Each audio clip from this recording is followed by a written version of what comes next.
Shalom adik-adik semuanya, selamat pagi. Apa kabarnya hari ini? Pasti semuanya tetap semangat dan selalu sehat ya. Adik-adik, kita mau merenungkan kembali firman Tuhan. Namun sebelumnya mari kita bersatu di dalam doa. Mari kita berdoa. Bapa yang baik, kami bersyukur hari ini kami dapat kembali lagi merenungkan firman-Mu. Tolong kami semua agar kami dapat mengerti dan kami menjadi anak-anak yang tangguh dan juga menjadi anak-anak yang hidup sesuai dengan firman-Mu. Di dalam nama Tuhan Yesus kami berdoa dan mengucap syukur. Amin. Nah adik-adik, pagi hari ini kita mau kembali lagi merenungkan firman Tuhan dengan satu tema, Aku Bisa. Nah adik-adik, mari kita buka Alkitab kita dari Kejadian pasal 41 ayat 37 sampai ayat 49. Kejadian 41 ayat 37 sampai 49.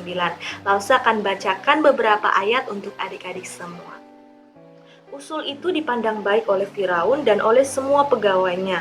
Lalu berkatalah Firaun kepada para pegawainya, "Mungkinkah kita mendapat orang seperti ini, orang yang penuh dengan roh Allah?" Kata Firaun kepada Yusuf, "Oleh karena Allah telah memberitahukan semuanya ini kepadaku, tidaklah ada orang yang demikian berakal budi dan bijaksana seperti engkau." Yusuf berumur 30 tahun ketika ia menghadap Firaun, raja Mesir itu. Maka pergilah Yusuf dari depan Firaun, lalu dikelilinginya seluruh tanah Mesir. Tanah itu mengeluarkan hasil bertumpuk-tumpuk dalam ke-7 tahun kelimpahan itu.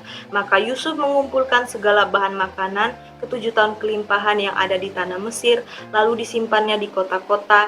Hasil dari daerah sekitar tiap-tiap kota disimpan di dalam kota itu. Nah adik-adik semua, kalau mendengar cerita sekolah minggu, pasti sudah sering mendengar kisah dari tokoh yang bernama Yusuf. Nah adik-adik, Yusuf adalah anak yang sangat disayangi oleh bapaknya, yaitu Bapak Yakub. Namun adik-adik, apa yang terjadi pada Yusuf? Saudara-saudara Yusuf membenci Yusuf sehingga Yusuf kemudian dijual ke tanah Mesir. Kenapa saudara-saudaranya membenci Yusuf? Karena Yusuf sering menceritakan mimpinya. Arti mimpinya seperti ini adik-adik. Dia mengatakan bahwa saudara-saudaranya harus sujud menyembah kepada dia. Nah, siapa yang mau coba kalau anak kecil, kan Yusuf itu adik dari saudara-saudaranya yang lain. Siapa yang mau kalau yang lebih tua menghormati dan tunduk kepada yang lebih kecil? Nah, karena itulah saudara-saudara Yusuf membenci Yusuf, serta Yusuf selalu menjadi anak kesayangan dari bapaknya. Nah adik-adik, kemudian apa? Yusuf kemudian berujung kepada penjualan kepada orang Mesir dan dia menjadi budak di Mesir. Saat dia menjadi budak di Mesir, dia pun kemudian mengalami masalah lagi. Dia masuk penjara dan kemudian apa adik-adik? Dia masuk ke dalam penjara, tetapi apa? Kita melihat pada ayatnya yang pasal yang kita baca hari ini bahwa Yusuf kemudian dikeluarkan dari penjara. Sebab apa? Dia dapat mengartikan mimpi seorang raja yang bernama Firaun. Nah adik-adik, kemudian Yusuf diberikan kepercayaan untuk menjadi penguasa di Mesir. Nah, adik-adik, hebat bukan dari kesedihan-kesedihan yang dialami Yusuf, dibuang, dijual oleh saudara-saudaranya, masuk penjara. Kemudian apa? Dia diangkat menjadi seorang penguasa di Mesir. Sungguh hebat bukan? Dan itu semua adalah pekerjaan Tuhan di dalam kehidupan Yusuf. Nah, Yusuf bisa dan mampu melakukan semuanya karena apa adik-adik? Ada 3 hal yang membuat Yusuf dapat menjadi seperti itu. Yang pertama, Yusuf penuh dengan roh Allah. Nah, karena Yusuf selalu dekat dengan Tuhan, bergantung kepada Tuhan dan mempercayakan kehidupannya kepada Tuhan, maka roh Allah diam di dalam hidup Yusuf dan Yusuf kemudian selalu dipimpin oleh roh Allah sehingga dia dapat melakukan semuanya dengan baik oleh karena pertolongan dari roh Allah. Nah, adik-adik semua, apakah adik-adik sudah mempercayakan hidup adik-adik sepenuhnya kepada Tuhan sehingga adik-adik mampu melakukan semua hal di dalam kehidupan adik-adik, dalam studi, dalam keluarga, dan juga di dalam pertemanan adik-adik semua. Yang kedua, Yusuf pandai dan juga ia bijaksana. Dan kita tahu adik-adik semuanya itu berasal dari Tuhan.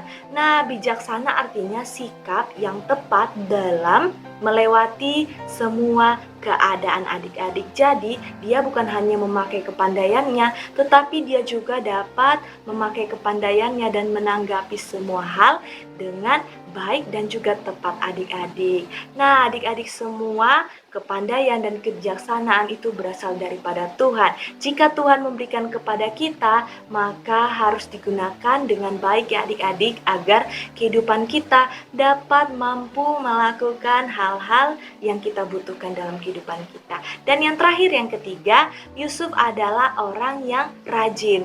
Nah, adik-adik, setelah dia diangkat menjadi seorang penguasa, Yusuf kemudian langsung bergerak bekerja sesuai dengan tugas yang diberikan kepada dia.